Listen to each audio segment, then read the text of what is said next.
Okay, go for it. Hello, everyone. Us. Konnichiwa. Korewa. Welcome to another episode of Hombu Dojo podcast with myself, Ross, and my man Rue. You might be wondering, folks, why our voices sound particularly sexy in this episode. And it's because we had one too many post-training pints last night. We had a little. But we regret nothing. We had a wee. Me and Rue had a wee night out last night. It was fun. Yeah. Good fun. Yeah. Well needed. Well deserved. Especially with the boss being away. Boss being away for the past. What? Well, we saw him the other day, but he'd only landed back from America or Canada, and he was taken off to Sweden again. Yeah. So, yeah, he's on a long stint of foreign gigs. I think he's taught twice in the last month and a half. Yeah, I think in April he only taught twice in the dojo. Yeah, so I've been covering a lot of his classes. I've been feeling it, so I needed a bit of relief, and Rue came along for the ride, which was nice. You're welcome. Came along for the Jaeger bombs. We were out for a few drinks last night, and we got to talking, and I think you brought up a great point I want to talk to you about was role models in the dojo. Oh yeah? Yeah, I think in this dojo we are lucky to have quite a high level of senior males in the dojo, and how they influence the rest of the class, how they take leadership of the class, how we all look after each other, we all encourage each other, we're all there to offer little pearls of wisdom and advice to junior grades and people who are coming along to train.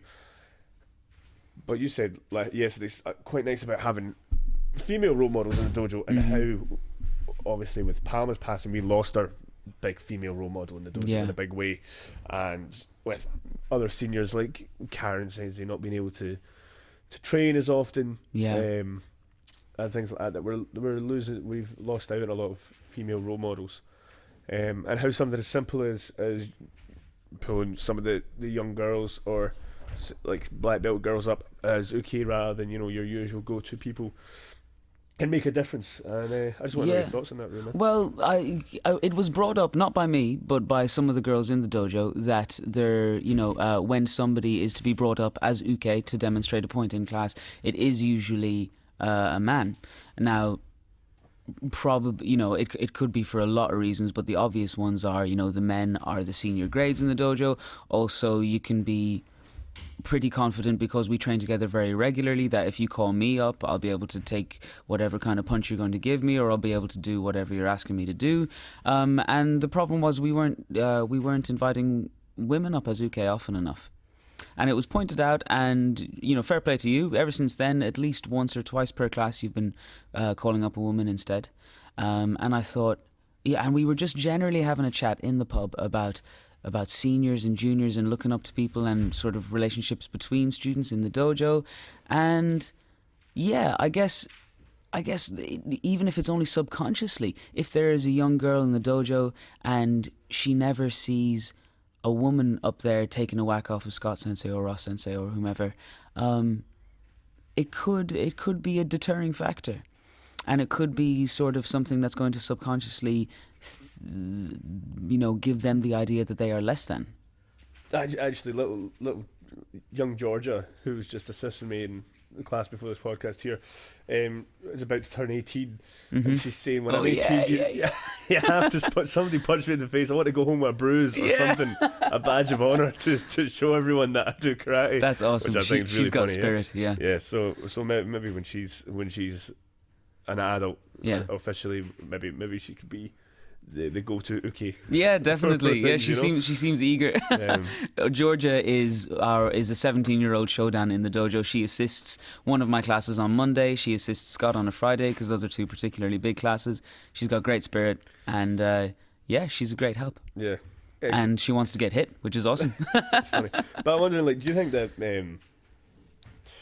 people should take it upon themselves to fill the gaps in terms of seniority in the dojo? Like, is it something that the students should decide sort of without putting it out there? It's something that should just happen organically, or do you think that it's maybe A bit someone's of both. responsibility to step into that? It's a to bit that of position? both because, well, I don't think we have this problem in this dojo, but I imagine you could end up with a situation where somebody fancies themselves a senpai and wants to be the big senpai in the dojo and wants everybody to listen to them and to respect them, and kind of goes out of their way to proffer too much advice when it's not welcome and when it's not needed, and perhaps even when it's incorrect and misplaced. So, but I don't know. With our seniors, I really don't think that's a problem here. I think the respect is earned, and yeah, I think with being Irish as well, there's sort of like we have a sense of not sticking your neck out. Yeah. Now, there's very few Irish people actually in the dojo, but It's a melting pot. yeah. But actually, among the seniors, there's Paul, there's Tommy, there's a few Irish. Okay, that's it. Is it? John Shanahan Sensei. John Shanahan, yeah. So anyway, not sticking your neck out too much, and just when it's needed and when the time is right and when it's appropriate, giving advice. But also so in that way, it is the responsibility of the senior to be a senior, but it's the responsibility of the junior to go and seek out to go and seek out the help from your seniors. Like Paul Uren, when he was here teaching, we were changing partners a lot, and he said, guys, I think he pointed out Tommy Sensei in particular, and he said, Tommy Sensei is standing up here, you should be running up to partner with him every single time, no matter who you are. This should be the guy that you want to practice with because he's the senior here. So yeah, juniors, you should be running up to the top of the dojo, because we all like to partner up with each other. We're up at the top of the line, and as soon as somebody says grab a partner, I grab you, or I grab AJ, or I grab whatever high grade is next to me. Like Mark or something, I don't want to be. I don't want to come and put be putting my heart and soul into training and end up paired up with fucking Mark. People. Oh man, I do not know what leg I have to have forward, man. I'm a second cue man. Give me a break, huh? Okay, yeah. Everybody but Mark then. Okay, Mark, you stay down the bottom of the line. All the other juniors, do your best to get up there and mingle with the top grades, because they're not going to resent you for it, except for Mark. Except Mark. Yeah, Mark, stay at the bottom. Yeah, that's what I think. It's a two-way street. Yeah, I think it's we have I think in our dojo though, I think we have an advantage because the senior grades are teaching in the dojo most of the time. Like AJ, yourself, myself are instructors. Therefore, we don't have to really be given that role. We have the role because we're employed here. Sure. Because we're Scots employees. Yeah. Whereas you've got someone like Tommy who's panting away in the background doing some kata at the moment. Oh yeah, folks, if you do hear some noises, that's Tommy. What is he doing now? Basadai? I don't know. It's a bit of kankudai. He's got the wrong body mechanics regardless. Anyway, he might join us for a little chat later, won't you, Tommy? Us, he says. Good. But you've got Tommy, for example, who is you can see that he has that ability, that level of technical ability and stuff to warrant that role. But again, because we as seniors recognise his role, nobody else really has the authority to question it or has needed to seek it out. So what I'm saying is that because we don't have a female senior in the dojo, what do you think the solution is in terms? Because I don't think it's right to just pick one and bestow power like this is the senior. Sure, female no, it has to be it has to be organic. Yeah. And I'm just wondering what your thoughts on and how. Well, perhaps okay. So we don't fix that problem. We don't have any high grade women yet. We've got Shodans and that's. We got Nida. Do you have any Shodans. No, we've got a whole bunch of Shodans. But it's only a matter of time before that changes. And in the meantime, you see, I'm a Shodan, right? So I'm not a high-grade senior. And I don't go about proffering advice to the 3rd, 4th and 5th dans in the dojo. Yeah. But since I've been teaching, since I've been, employed as an instructor here, I find it a lot easier to be natural and forthcoming with advice, for the brown belts and for the black belts who are younger than me, basically. And some of the younger black belts also outrank me. There's Carl, there's Nick, they're Nidans. But anyway, it's just I'm a little bit more natural, so I'm not a senior, I'm not a junior, I'm in between. And some of our Shodan women will become like that, especially the young ones like Georgia and Caitlin, and Katie when she gets her Shodan. They'll be in the middle, and they'll be still a junior to half the dojo, but they'll be a senior to the rest of the half of the dojo. And in time, it'll become natural for them to give advice and to help, and it'll become natural for the other students to seek out that advice and help. Yeah. So you'll have senior females. It'll just take a while before they're ranking as highly as most of the men in the dojo. I think and it also comes down to like maybe sometimes, if you want to have that, especially because one or two of the students were talking about, how good it is that we're starting to use, like the likes of Justina, the likes of Natalia, and some of the other women as ukes when we're training. And I think that a part of that is that's good that they feel empowered by that, which is great. And I think it's overdue that was like put them out of their comfort zone a little bit, and put them under a bit of pressure in the dojo. But I think also, I think it's up to them a little bit to also, okay, so if you want to have a senior female role, then you have to stop coming to the same people for that extra help. Like they come to you for advice, me for advice, Tommy Sensei for advice after class, all the time, which is fine. But then we'll complain to me, for example, when I'm not using them as an uke and I'm using yourself or Tommy Sensei, or even Carl, who's the one of the higher ranked downgrades on the floor, outside of that sort of instructor's training circle. Should it not then be, well, it's up to you guys then to give someone that respect amongst yourselves? Well, I think you have a point, but I also think they're slightly separate issues. I think the uke thing is just superficial. Is an example of one of the things that's brought up, but I think I think there is a sort of void that Palma Sensei left there, and it hasn't been filled, and it can't be filled by another instructor or a male or a male senior. I don't think. I think it was a very unique, special thing that we had because Palma Sensei was so loved by everyone, and especially the women. She all the females in the dojo loved Palma because she was that inspiring figure for them.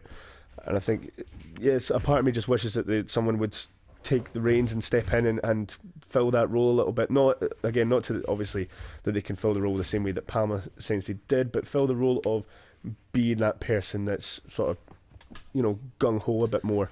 When Karen's here, she definitely fills that role. Absolutely, yeah. But it's unfortunate that she can't train as frequently as she used to. That's what I'm saying. It's unfortunate because Karen Sensei would be the one to fill that role in our dojo. But it's just I think that, as part of it, because it's not been the first time that people have come to me and said, why don't you do this? Why isn't there women doing this? Why isn't that, and we get the sort of complaint stuff, then it's like, well, sometimes you have to make it happen. But we definitely can't appoint somebody the female senior, right? And that's my point. Yeah, that's your point. That's my point. Yeah, it would have to happen organically. There's never going to be another Palma, not only because she was unique as a person, but also because we don't have any fifth dan women in the dojo. Exactly. So it's a tricky one. It's very tricky. Tough balance. That's my point. Yeah. Very tricky. Well, we can only do our best. Try not to be sexist, right? Right. So I'm getting distracted. Tommy panting away. Yeah, I know. Every now and then I'm just looking at Tommy and I'm looking at his kata and I'm like, what's Ross saying? he's trying very hard in the back there, but training by yourself is tough, eh? Yeah, I've been there. Yeah. I was for a long time when I was in Scotland, going and in between sort of dojos, I would go to martial arts gym and literally just be hitting the bags and stuff myself, and that was my training, trying to stay sharp, trying to stay active, having the stones to go do kata in front of all these Thai boxers and all looking at me like, what's that funny dance you're doing, man, and having the stones to say, piss off, I'm doing my traditional martial arts. I'm doing my backside eye. They do their funny dance when they get in the ring anyway, Yeah, they cast have their spells own funny and dance. stuff. Yeah. But yeah, what do you think there's benefits to training by yourself? as opposed to training in classes? Is there times where you think, there's definitely pros and cons. In my opinion, more cons than pros. But I guess if you're training by yourself, you get to set the agenda. You don't have to, normally you show up to a class, you don't know what's going to be taught that day, and it might not necessarily be something that you feel like working on. Maybe you're in your 60s and your kicks just aren't what they used to be, but sensei decides you're going to do a mawashi day, and you're going to, kick each other in the face all day long, and that's no good to somebody, in that situation. And they'd much rather, train on their own, practice in whatever they feel like doing, or whatever their body is more suited to, or whatever is suitable at the time, whatever they are apt to be practicing. Certainly, if you're that age, it's not really high kicks. Where there are some exceptions, there are freaks who get to that age and can kick really high. But anyway, yeah. So basically, you're training on your own. You get to decide what's up. You're training on your own. But then the cons are, like, it's hard to get the spirit up. I find it, like, when I train by myself, like you say, you get to set the agenda, but it also gives you an excuse to be very lazy at times if that's your mood, Definitely. Like, I think I definitely think there's benefits to having at least, like, even just one other person there with you. Yeah. Just so you don't get caught slacking off, Yeah. I at least, like, I think the perfect, like, 3 is perfect, because if 2 of you can't be arsed, there's always one that wants to push it a little bit. Yeah. Like the other morning when what was it? Me, you and AJ, yeah? Yeah, me, you and AJ. Oh yeah, Scott was there, but he wasn't training, and it was looking like it was going to be a really lazy session, and then you just went, right, what are we doing? Right, let's do 500 Gakuzukis, and we fucking did. I was in the mood, man. There just needs to be one who's like, okay, let's go. And we finished with that pyramid. What do you call that? The pyramid thing? Pyramids, yeah. Yeah, so having a motivator there, you don't have that when you're on your own. You have to motivate yourself, and that can be really hard. And I would never do 500 Gakuzukis if I was just if you were on your own. Like, no chance. You know what I used to do? When I graduated from training in the dark alley behind my apartment building and went to the squash courts to train in the dark because the electricity tokens were too expensive, I used to bring my laptop and get that video of I had a video of morning training. One of our live streams, that Scott had put up live. And it was 45 minutes of the Tuesday Tabata session, and it was the routine session. It was the same one we always do, and I used to follow that. Yeah. I used to do Tabata like 3 times a week. And so I had my seniors on the laptop screen, and I used to go for it. Like, I was definitely putting in just as much effort as I would. But it was only because, it's like even Oikomi, the length of the hall was like, it was about the same as the dojo here. So I was finishing at the same time as you guys in the video, and I was going by the bells of you guys in the video and everything. So what did he say? Tommy was just calling bullshit. just to be sure you were in the background there. It's not bullshit. I think though, like, in my opinion, like, if you are training yourself though, I think that one of the most important things that I found, definitely, like, now if I'm coming in, like, sometimes on a Sunday after my private classes or something, I'll do a bit of work myself. I need to have a set plan, like, of what I'm going to do. I can't just show up and say, right, I'm going to train, because you coast as soon as it starts getting difficult. I think you have to set yourself up, right, this is what I'm going to work on, this is what I'm going to do. I'm going to, like just like a normal class, you've got to pick a theme and just do drills or something that works on that theme, whether it's you're working on your plyometrics, whether you're working on your strength and conditioning, whether it, like, doesn't matter what you're working on. But I always think, like, last time I done it was a couple of weeks ago. I was in on Sunday. One of my privates cancelled on me, so I was in here for an hour myself, and I thought, you know what, I'm just gonna work on shooters. And I done a little bit of it the other night, like when I was on Monday night. Then it was just that sort of breaking the time, like 1, 2, like turning, like going that 45-degree angle shuto to that 180-degree angle shuto, and I was just trying to cut my hip in and go from right? and go cut from one to the other, and I just done a whole bunch of drills that sort of helped with just driving into that kokutsu dachi, rotating fast on my heel, like, and cutting my hips back in again. That sort of, like, rotate then driving straight, that cutting of the hip. And I just done like, I don't know, 6 different drills on that. But I said that's the thing I'm going to work on. And how long And did you spend at it? I must have spent a good 45 minutes at least, Fair like play. pinging away, you know. And I think like definitely felt a difference. Like now, like I think Yeah. like even just with that 45 minutes, just of playing around with it and working on it in different ways, definitely has helped because I definitely have a feeling now that's ingrained in me Yeah. when I try and do it. But I think having that plan beforehand is always really important when training by yourself. And I think that when you do that, like when you do have a set plan and you do train by yourself, it can be good because you can spend as much time as you want on whatever aspect you want. Yeah. Whereas sometimes in classes I've felt like, oh, this bit's like, this is great, and then next thing you know, you're moving on to the class has got to progress, you know, and you're moving on, all of a sudden you're just like, Yeah. I would happily spend like an hour just doing this, you know. Yeah. So I think For me, I don't know if it's for you because you particularly enjoy that bit. For me, it's because I haven't got it right yet. all right. So I'll be like, no, I didn't I didn't get the showman hand me thing yet. Let's go back. No, there's like probably the reason that I enjoy practicing it is probably because I know that I need to work on it, and Right. I feel myself. Yeah. I'm starting to get it, and then all of a sudden you've moved on. Yeah, it's a tricky one. But I think like benefits of training in class, like I mean, the best things about training in class is having people, having bodies in the class with you, The camaraderie. Even like I was what I tried to say on our like best and worst for Kangeko. Oh yeah. And I was trying to say the best thing was having people in the morning. Everyone would start shouting at me and cutting off, and I was like, no, it's a motivator. As soon as you have like a new person coming in, who's good, or someone who you want to test out and stuff, it gives you an extra bit of fire to move. And I think that having bodies in the dojo, whether someone comes in that you haven't paired up with in ages, and you get to pair up with them, all of a sudden you're like, oh, like a big Sean or Ray or someone comes into class and you're training with them. Like, it's great to actually get a go because they're guys that aren't in class all the time. Yeah. It's great to actually get a go pairing up with them, and just putting yourself under a little bit more pressure. Yeah. Making yourself a bit uncomfortable, which you can't really do when you train by yourself. And it works both ways. If there's only one other person there for you to train with, and it's somebody like Ray Stritch, who's mad for getting stuck in, a great motivator in the dojo, and you'll have a rough and ready session, and you'll sweat, and you'll have a good session.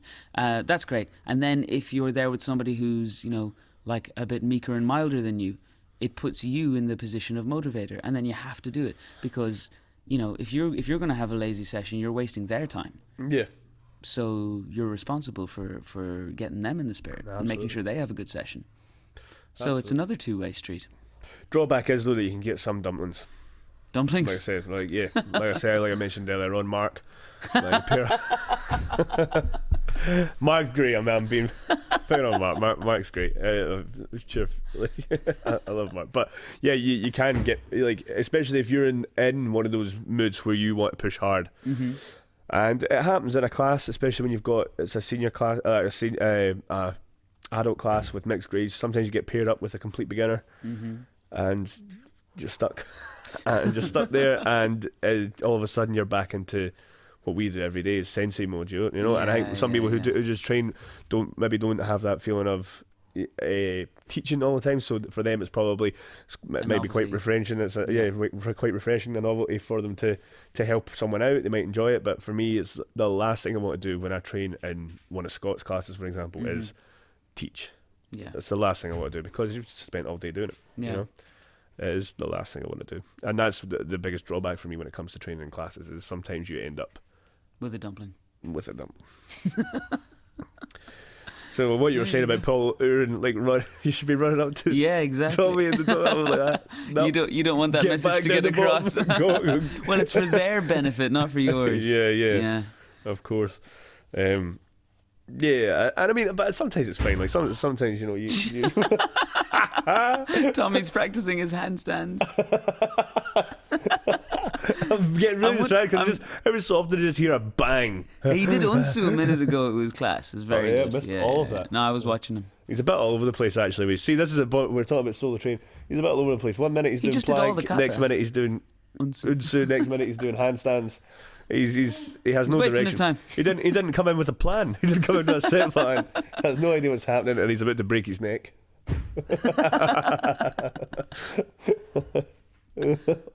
Well, that's a good one. Oh, Hold he's on. up. He's 5, 4, 3. Oh, he's going 2. down. Oh, broken toes. I wonder if any of that's going through the microphones. Probably not. It's probably just us going. We'll see in post-production, I guess. Yeah, but do you prefer, like, when you're training, do you prefer like big classes? Do you prefer the intimate sort of morning training sessions? Do you prefer to have to be taught in a theme sort of? What do you think you get the most out of when you're training? Do you think you get the most out of, a big seminar, for example, where you have like everyone listening, hanging on every word of a sensei? Do you like when it's just, the routine of morning training? Okay, we're going to go do 100 Jakizukis, 100 Maigeris, and just bang it out, and it's a tough, sweaty session? Do you prefer the sort of class element where you're probably doing 50% of the listening that you would do in a seminar, and then 50% of the actual hard work and training that you do in the morning? I feel like I can busy get, classes. I feel like I get something out of all those scenarios, but my favorite would have to be just like a classic Monday or Thursday in the dojo, where there's about 20 people, maybe a couple of brown belts, mostly black belts, and a few low grades and everything. And when Scott's on fire and he's got something really interesting and a really good class prepared, that's my favorite kind of class. But I love the routine of morning training. I love knowing that we're going to spend the next 45 minutes just doing Tabata, and it doesn't mean it's mindless. Even if we are doing 100 Maigeri or more, well, it's actually usually a lot more. Then I'll be trying to do them properly. I'll be trying to sort of micromanage my technique a little bit, but certainly not as... Is he about to start hitting the Makiwara? Yeah, go on. I'm not going to do it. That's what I'm saying, folks. He's all over the place. He's doing handstands a second ago. Now he's on the Makiwara. You coming to join us? To get beers. Oh, he's going out on a beer run. See, Not I knew bad. we were keeping him around for something today. Anyway, what was I on about? What was I on about? You're on about classes. Yeah, but where was I? Oh, yeah. Tabata. Yeah, I'll still be, still be practicing. Yeah. Still be, but also I just love the routine. I know I'm going to sweat, and that's all. I have to just do my best and sweat as much as I can. I love seminars because it's usually something new. Unless it's somebody we've had over really regularly, such as Rick Houghton. Like I really enjoyed Guy Broder's course there last month because it was really, really fresh and new for me. He's a great teacher. All the people there, it made me proud of the HDKI that we had such a big attendance at the course and all that kind of stuff. So I love the atmosphere at a class like that. And what was the other kind of scenario you mentioned? Well, there's 3 anyway. Yeah. 3 kinds of classes I really enjoy. But definitely where, the sort of like, I think it's the comfortable kind of feeling of being at home in the dojo. Doing what being where I belong, doing what I'm supposed to be doing in one of Scott's classes, polishing my waza, and that's where I feel most. That's where I feel happiest, I think, in my life. I think I'm a bit more selfish with my training than you are, by the sounds of it. Oh yeah, you like that big class environment. Like morning training. I love morning training, but sometimes the routine itself, it can drive me a bit crazy sometimes. Yeah. Where if we stick to the strict sort of classic regimen of Tabata, weights, tubes, Tabata, weights, tubes, which we haven't been doing much lately. Because boss hasn't been here. I mean, some of my favourite morning trainings when he just he'll just say, okay, pair up and we'll do kumite for 45 minutes. It's when he breaks the routine is when I probably enjoy morning training the most. That being said, obviously I love. You just feel great after you do when you do the classic morning training set, like when you've done a set of Tabata, when you've done a set of tubes, when you've done a set of weights. After it, you do feel like you do feel a sense of pride because that was like how tough that training is, and that you've had a tough time of it and you've got through it, and you're still there at the end of it. So there is a sense of pride that comes with that, albeit sometimes it can be a bit mundane at times for me, just because we do it if we stick to that form so regularly. Well, you've been here a fair bit longer than I have, so yeah, that's understandable. I think big classes, sometimes when it's a big class and it's a lot of mixed grades, I hate it when the tempo stops because people aren't listening and don't get it. It's one of my pet peeves. I don't understand it. It's something that I can wrap my head around it, but I don't have patience for it. Is when the sensei, no matter who it is, has told you what to do, and you look down and you see people still not doing it, that drives me fucking because you know he's going to mental. stop the class in a minute to Drives explain me it crazy. again. I literally want to grab them and shout at them like, why are you not just doing as you're like, just do as you're told. It's like children, do as you're told. Yeah. It's like you like people just not doing it. Like it literally blows my mind. You know, I guess people don't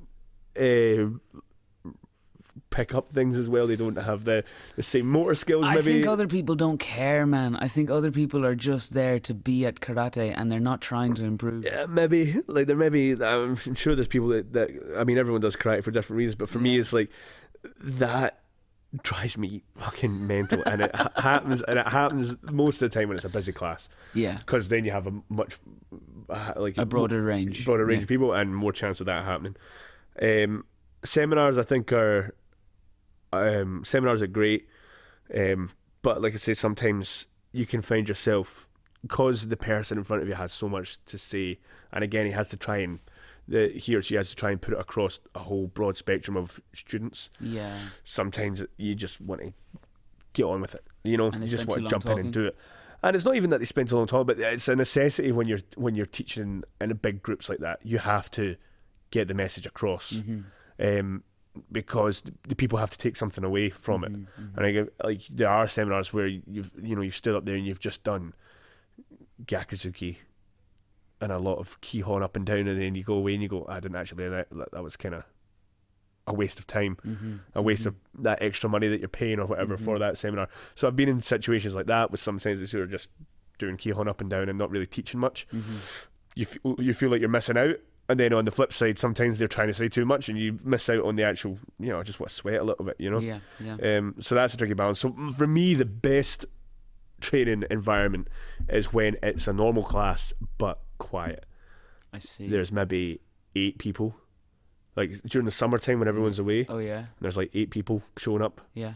and Scott's still got something that he's wanting to teach because he's practicing for a seminar that he's going to teach.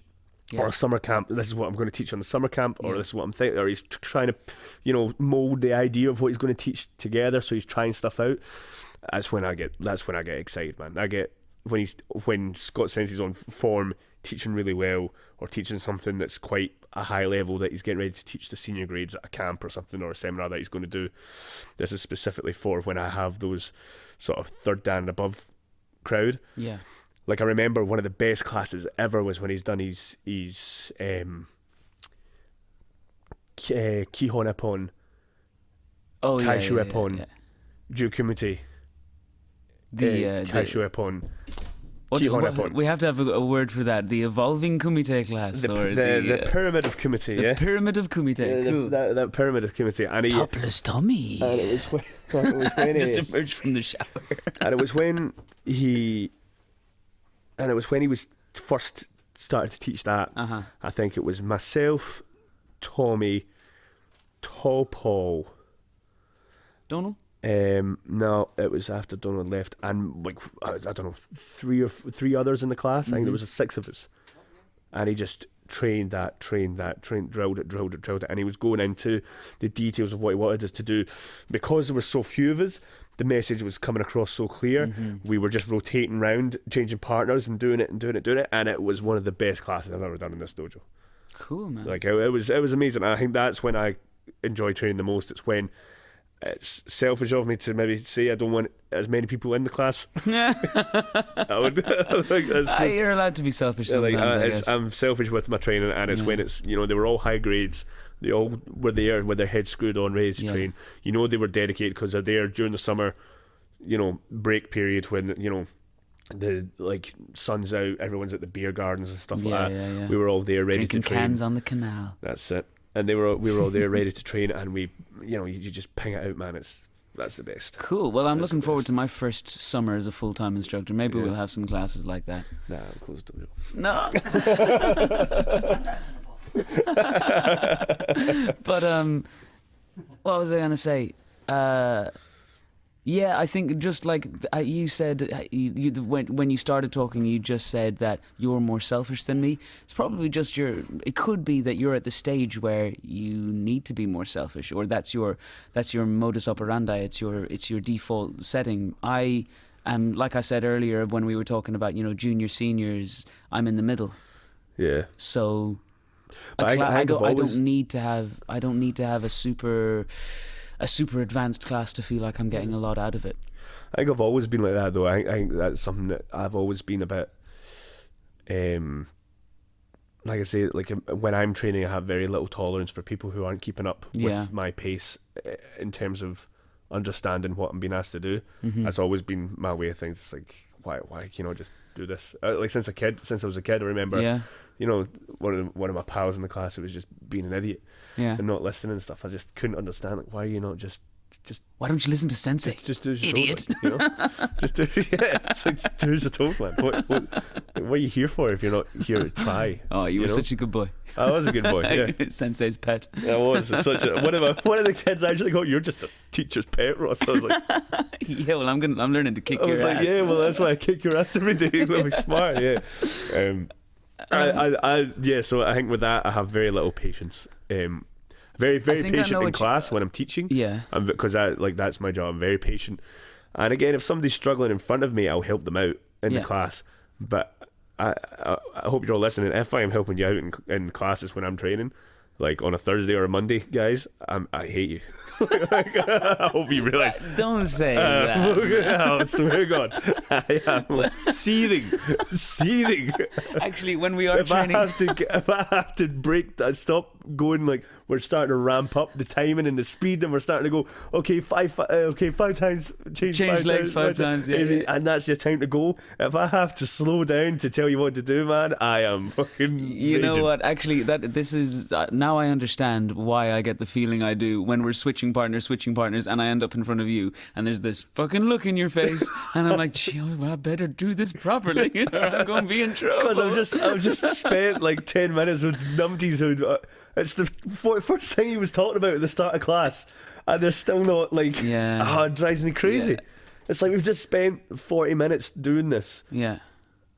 Breaking it down to every detail so that you understand it and can do it. Now you're being asked to do it, and all of a sudden it's like, oh, what's going on? Yeah, but sometimes it's the pressure, man. And that's one of the detractors of a traditional martial art, the belts and all of that, the ideas of seniors and juniors and everything. As soon as you're in front of your senior, you can have this, I'm under pressure and I have to do it properly now, and then you fuck it up. Because, like I say, I can understand it. No patience for it. I understand. I get it. I've been that guy as well. I'm sure multiple times. Some people probably listen to this, probably going, I remember when Ross had no fucking idea what he was doing in that class. Like, yeah, I'm sure, but I have no patience for it. I'll struggle.